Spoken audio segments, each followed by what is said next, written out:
Welcome and welcome back. मी श्वेता मेहेंदळे. या family ट्रिपमधला हा आपला शेवटचा व्हिडिओ. ह्या ट्रिपमध्ये आम्ही अनेक नवीन जागा बघितल्या, नवीन माणसांना भेटलो, नवीन गोष्टी ट्राय केल्या. तशीच एक नवीन गोष्ट आपण केली आहे ती म्हणजे आपला व्हॉट्सअप चॅनल. मी व्हिडिओ टाकला ना की त्याचे डिरेक्ट अपडेट्स तुम्हाला तिथे मिळतील. त्यासाठी स्क्रीनवरचा हा QR कोड स्कॅन करा आणि चॅनल जॉईन करा. बरं, कमेंटमध्ये सुद्धा लिंक शेअर करेनच मी. चला लवकर जॉईन करा, आपल्याला जायचंय मॅक्लोडला. तर आम्ही आज चेकआउट करतोय. तर इथे त्यांचं ऑफिस वगैरे आहे हॉटेलचं. आम्ही बिल वगैरे पण आत्ताच देऊन टाकलं, कारण मग संध्याकाळी निघायच्या गडबडीत हे राहिलं ते राहिलं असं व्हायला नको. म्हटलं आत्ताच बिल भरून टाकूया. हे असं गार्डन आणि ही अप्पर धरमकोटमधली सकाळ. मॅक्लोडमधली ह्या ट्रिपमधली आमची ही शेवटची सकाळ. आज आम्ही गेलो थिकचेन छोलिंग ही मॉनेस्ट्री बघायला. ही मॉनेस्ट्री म्हणजे दलाई लामांचं घर. थोडा वेळ तिथल्या शांततेत घालवल्यावर आम्ही पुन्हा हॉटेलवर परत आलो, कारण आता फायनल पॅकिंग करायचं होतं. आणि ॲज एक्सपेक्टेड अख्खी दुपार त्याच्यात गेली आहे. आता वाजलेत संध्याकाळचे 6:21 आणि एक अर्ध्या पाऊण तासात आम्ही आता चेकआउट करू आमच्या हॉटेलमधून. पण त्याआधी आम्ही चाललोय फ्लुगलर्सला पुन्हा एकदा जेवायला, कारण वाटेत बस कुठे थांबेल, कुठल्या ढाब्यावर थांबेल आम्हाला माहीत नाही. सो आमचं असं झालं की इथेच आत्ता खाऊन घेऊया आणि मग आपण बससाठी निघूया. पण त्याच्या आधी हा चंद्र बघ काय दिसतोय. हा असा व्ह्यू आहे इथला. चला आता फ्लुगलर्सला जाऊन काहीतरी खाऊया मस्त, कारण काकू येईल 7 वाजेपर्यंत. फ्लुगलर्स कॅफे गेल्या काही दिवसातलं आमचं सेकंड होम. कोझी, हक्काचं आणि गुड फूडवालं म्हणजे चीज बॉल्सवालं. इथलं वातावरण आणि इथली माणसं खूप मिस करणार आहे मी. तुम्ही कधी ह्या भागात फिरायला आलात ना तर इकडे जेवायला नक्की या. मस्त जेवण मिळतं इथे. जेवण आलं. आर्यने मागवलंय आलू पराठा आणि cheese ball.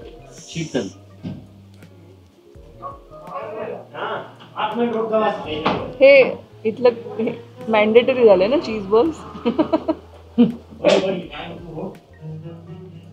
Can I introduce you? Sheetal, you manage the cafe right. आणि खूप खूप गोड आहे. खूप काळजी घेतली आमची, आम्हाला काय हवं. आणि आज आम्ही आलं ऑर्डर देताना ती म्हणाली की मला माहिती आहे चीज बॉल्स तुम्ही खाणार. तिने ऑलरेडी ठरवलं. Very nice cafe, we are very happy. आणि आमचं जेवण हळूहळू येत आहे. राहुलची ब्लॅक कॉफी आली आहे आणि मी मागवलंय पेस्टो पास्ता. राहुल चिकन कसं आहे? Grill stuff chicken. मी त्याचा व्हिडिओ नाही केला पण मी फोटो टाकते त्याचा. तर मी आता चेकआउट करतोय आणि सामान आणायला जातोय वरती. चलो चलो. यस यस पक्का. बहुत अच्छा. नमस्ते.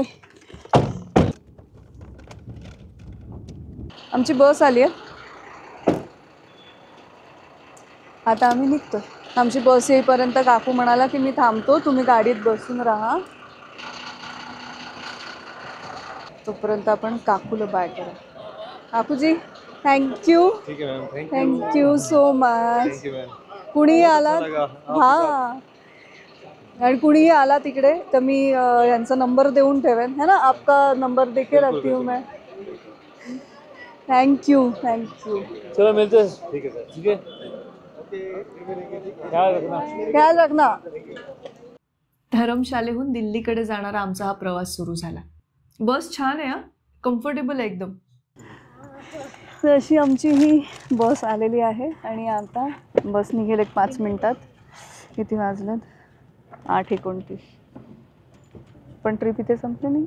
उद्याचा दिवस आहे दिल्लीमध्ये, हो ना.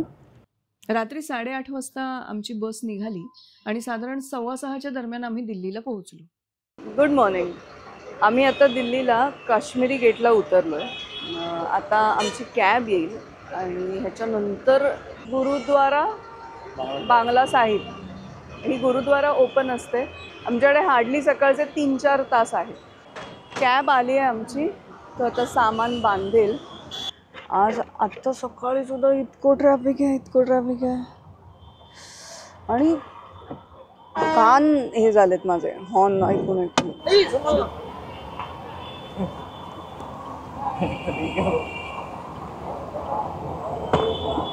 कसं पडलं कॅबवाला बांधत होता दोरीने, तर दोरी सटकली तर काय माहीत नाही, तर डायरेक्ट खाली पडला दोरी सकट. आता आम्ही आलोय गुरुद्वारा बांगला साहेब. माहिती असं बोर्ड आहे. आज जायच्या आधी स्कार्फ बांधावा लागतो डोक्याला, जे इथे हे ठेवलेले असते.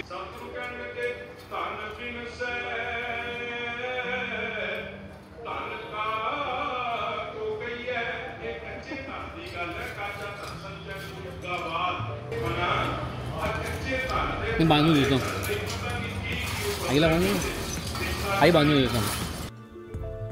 गुरुद्वारा बांगला साहेब. आत गेल्यावर सगळ्यात आधी कानावर गुरुवाणी पडली आणि रात्रभराच्या प्रवासाची सगळी मरगळ निघून गेली. अत्यंत प्रसन्न, प्रशस्त आणि तेवढंच शिस्तबद्ध. बरं, आतमध्ये शूटिंग अलाउड नाहीये, त्यामुळे तुम्हाला तिथलं काही दाखवता येणार नाही. आम्ही आत जाऊन दर्शन घेतलं, थोडा वेळ तिथेच बसलो, त्या वातावरणात रमलो आणि मग एअरपोर्टकडे जायला निघालो. आता आम्ही आहोत दिल्ली एअरपोर्टला. खूप गर्दी आहे आणि दुसरी गडबड अशी आहे की आमचं फ्लाईट होतं 1:40 ते नंतर आम्हाला कळलं की ते झालं आहे 1 वाजता दुपारी. आणि नंतर टर्मिनल पण आमचं चेंज झालं आहे आणि राहुलला काल रात्री मेल आला आहे की 1चं फ्लाईट होतं ते 2चं झालं आहे. काहीतरी गोंधळ चालू आहे प्रत्येकाचा काहीतरी. लाइन से कहा आप चल वहाँ चलेंगे, यहाँ नहीं हो रहा यहाँ चलेंगे, यहाँ नहीं हो रहा यहाँ आगे, whatever it is, यार फ्लाइट इज गेटिंग लेट. आणि ह्या गोंधळामुळे अनेकांचं फ्लाईटचं पण प्रॉब्लेम होतो आहे. एक आत्ता मुलगी आली होती, ती रडत होती. तिची फ्लाईट आत्ता आहे 10:40ची आणि वाजलेत आता 10:14 आणि तिचं अजून चेक इन होत नाही आहे. असं माझा एक अवतार तुम्हाला आत्ता दिसत असेल. सगळं काय जे काही झालं ते मी सांगते तुम्हाला. आमची ओरिजिनली फ्लाईट होती एअर इंडिया एक्सप्रेस दुपारी 1:30 वाजताची. ती फ्लाईट चेंज झाली 1 वाजता. मग त्याच्यानंतर काल रात्री राहुलला मेल आला की ती फ्लाईट झाली आहे आता 2 वाजताची. इथे आल्यानंतर बाहेर गेटवरतीच आम्हाला अडवलं की तुमचं PNR एक्झिस्ट करत नाही आहे, पण तुम्ही जाऊन आतमध्ये एअर इंडियाच्या काउंटरवर विचारा, कारण आमच्याकडे तिकीट होतं. आम्ही आलो तर ह्या काउंटरवरून त्या काउंटरवर, त्या काउंटरवरून त्या काउंटरवर, असे 10 काउंटर आम्हाला त्यांनी नाचवलं विथ सामान. म्हणजे अर्ध्या तासांनी डिपार्चर असलेले लोकसुद्धा लाईनीत उभे होते, ते सुद्धा बोर्डिंग पासची वाट बघत होते. काही कळत नव्हतं काय चाललं आहे.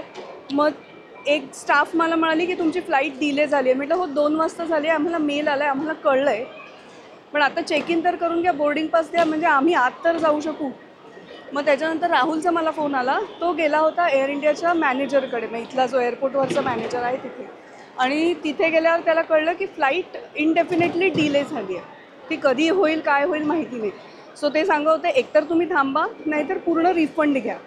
मग राहुल जाऊन तिकडे भांडला बहुधा एअर इंडिया एक्सप्रेसच्या काउंटरवरती आणि त्याने सांगितलं की आम्हाला दुसरी फ्लाईट द्या, आम्हाला रिफंड काही नको, आम्ही थांबूही शकत नाही, कारण राहुलला शूटला जायचं आहे उद्या सकाळी.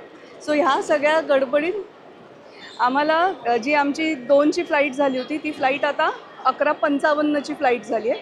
आणि आधीची फ्लाईट होती आमची दिल्ली इंदौर पुणे, आता ती फ्लाईट आहे दिल्ली लखनौ पुणे. सो आम्ही जे 5:30 पावणे 6ला पोहोचणार होतो ते आम्ही आता 3:30ला पुण्यात पोहोचतो आहे. पण गेले 2 तास इतका गोंधळ आणि इतका केऑस चालू आहे ना. आणि त्यात काय झालं, आम्हाला वेगळं तिकीट दिलं. सो रेग्युलर गेट्सवरती ते ॲक्सेस पण होईना. मग आम्हाला स्टाफची एंट्री असते तिथून आतमध्ये पाठवलं.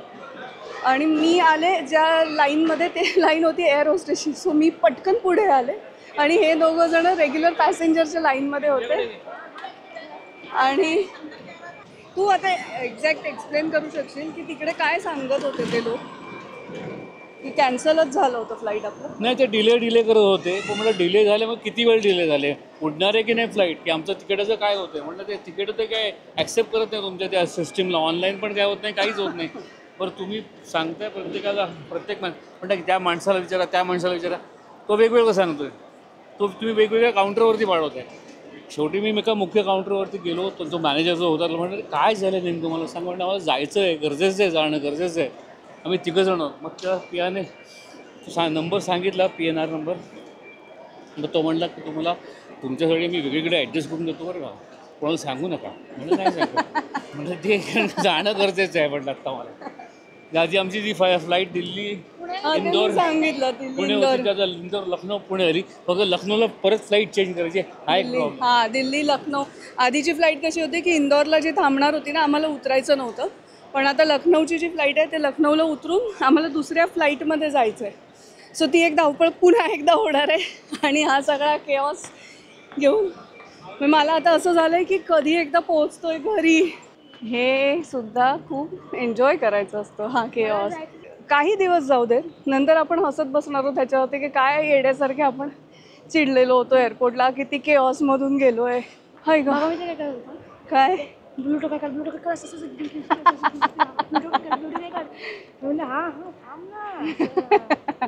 बाबा पॅनिक झाला होता.